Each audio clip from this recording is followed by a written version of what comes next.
ఆంధ్రప్రదేశ్ రజక వృత్తిదారుల సంఘం జిల్లా కమిటీ తరపున నూతనంగా జిల్లా కలెక్టర్గా బాధ్యతలు స్వీకరించిన మీకు శుభాకాంక్షలు. కర్నూలు జిల్లాలో రజక వృత్తిపై 40,000 కుటుంబాలు ఆధారపడి జీవనం కొనసాగిస్తున్నారని ఎన్నికల ముందు కేంద్ర ప్రభుత్వం విశ్వకర్మ కౌశల్య యోజన పథకాన్ని ప్రవేశపెట్టారు. అందుకోసం చాలా మంది విశ్వకర్మ కౌశల్య యోజన పథకానికి దరఖాస్తులు చేసుకుని ఎన్నికల కోడ్ వల్ల లబ్ధిదారుల అకౌంట్లో నేటికి కూడా జమ చేయలేదు. లబ్ధిదారులను గుర్తించలేదని తమరికి తెలియజేస్తున్నాము. కావున లబ్ధిదారులను ఎంపిక చేసి డబ్బులు జమ చేయాలని కోరుతున్నాం. జీవో నెంబర్ 6 ప్రకారం జిల్లా రజక వెల్ఫేర్ కమిటీ సమావేశం ప్రతి 3 నెలలకొకసారి జిల్లా రజక వెల్ఫేర్ కమిటీ సమావేశం జరపాలి. కానీ 2 సంవత్సరాలు పూర్తయినా జిల్లా రజక వెల్ఫేర్ కమిటీ సమావేశం జరపలేదు.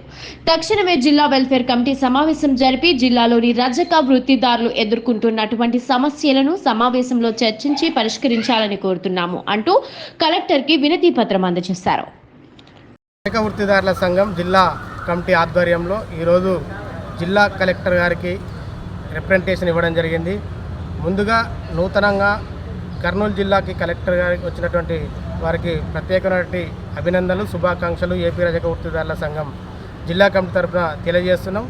ఈరోజు విశ్వకర్మ కౌశల్య యోజన పథకం, అదేవిధంగా జిల్లా రజక వెల్ఫేర్ కమిటీ సమావేశం ఏర్పాటు చేయాలని, విశ్వకర్మ కౌశల్య యోజన పథకం ద్వారా లబ్ధిదారుల అకౌంట్లో డబ్బులు జమ చేయాలని ఈరోజు వినతి పత్రం ఇవ్వడం జరిగింది. ఈ జిల్లాలో సుమారుగా 40,000 మంది రజక వృత్తిదారులు వృత్తిపై ఆధారపడి జీవనం కొనసాగిస్తున్నారు. కానీ వృత్తి చేసుకోవడానికి జిల్లాలో ఎక్కడ కూడా దోబిగాడ్లు లేవు. వృత్తికి చాలా ఇబ్బందికరంగా ఉంది. అంతేకాదు ఎన్నికల ముందు కేంద్ర ప్రభుత్వం విశ్వకర్మ కౌశల్య యోజన పథకాన్ని ప్రవేశపెట్టింది. దానికోసం జిల్లాలో చాలామంది విశ్వకర్మ కౌశల్య యోజన పథకానికి ఆన్లైన్లో దరఖాస్తు చేసుకున్నారు. ఎన్నికల కోడ్ వల్ల అవి ఆగిపోయినాయి. కాబట్టి ఎన్నికలు పూర్తయినాయి. గతంలో ఏదైతే విశ్వకర్మ కౌశల్య యోజనకి ఆన్లైన్ చేసినట్టు వారందరికీ కూడా లబ్ధిదారులను గుర్తించి తమ అకౌంట్లో డబ్బులను జమ చేయాలనేటువంటిది ప్రధానంగా సమస్య.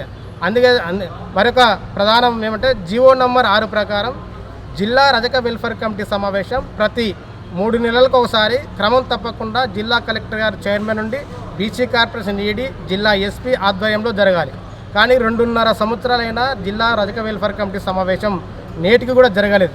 కాబట్టి జిల్లా కలెక్టర్ గారు జోక్యం చేసుకొని తక్షణమే జిల్లా రజక వెల్ఫేర్ కమిటీ సమావేశాన్ని ఏర్పాటు చేసి ఏదైతే జిల్లాలో ఉన్నటువంటి రజక వృత్తిదారుల సమస్యలని ఆ సమావేశంలో చర్చించి సమస్యలను పరిష్కారం అయ్యే విధంగా చర్యలు తీసుకోవాలనేటువంటిది తెలియజేస్తున్నాం.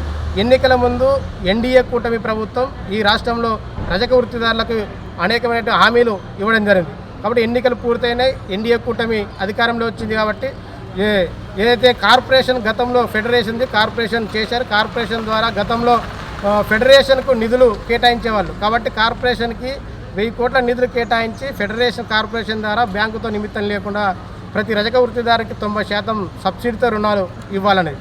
కర్నూలు నగరంలో 2009లో వరదల సమయంలో 9 దోబిగాడ్లు నిర్మించారు. కానీ ఒక్క దోబిగాడు కూడా పనులు లేవు. దాంట్లో మరమ్మతుల కోసం మున్సిపల్ కార్పొరేషన్ నుంచి నిధులు మంజూరు చేయించాలని కర్నూలు అర్బన్ ప్రాంతంలో షరీన్ నగరు, ముజఫర్ నగరు, అదేవిధంగా ఉద్యోగ నగరు, కృష్ణానగర్ ఈ ప్రాంతం వాళ్ళంతా కూడా ఉద్యోగ నగర్, షరీన్ నగర్ ఇండా స్కూల్ దగ్గర అందిరి నదిలో బట్టలు ఉతికేటువంటి పరిస్థితి ఉన్నది. కానీ అక్కడ ఒంటెద్దు బండ్ల ఇసుక కార్మికులు వాళ్ళ యొక్క పుట్టకూటు కోసం ఇసుకని అందిరిలో ఇసుకని తోడు వేయడం వల్ల అక్కడ గుంతలు పడి అందిరిలో బట్టలు ఉతికేటువంటి రజక వృత్తిదారులకి బట్టలు ఆరవేయడానికి చాలా ఇబ్బందికరంగా ఉంది.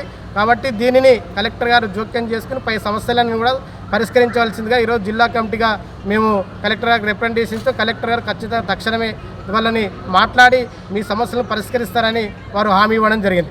నాతో పాటు ఈ రిప్రజెంటేషన్ ఇవ్వడంలో జిల్లా సహకారదర్శి శేషాద్రి, ట్రెజరర్ శ్రీనివాసులు, జిల్లా ఉపాధ్యక్షులు జయమ్మ, జిల్లా కమిటీ సభ్యులు రమణ, నగర నాయకులు వీరేషు, కర్రన్న, అదేవిధంగా మద్దిలేటి ఎల్లయ్య జిల్లా కమిటీ సభ్యులు పాల్గొనడం జరిగింది.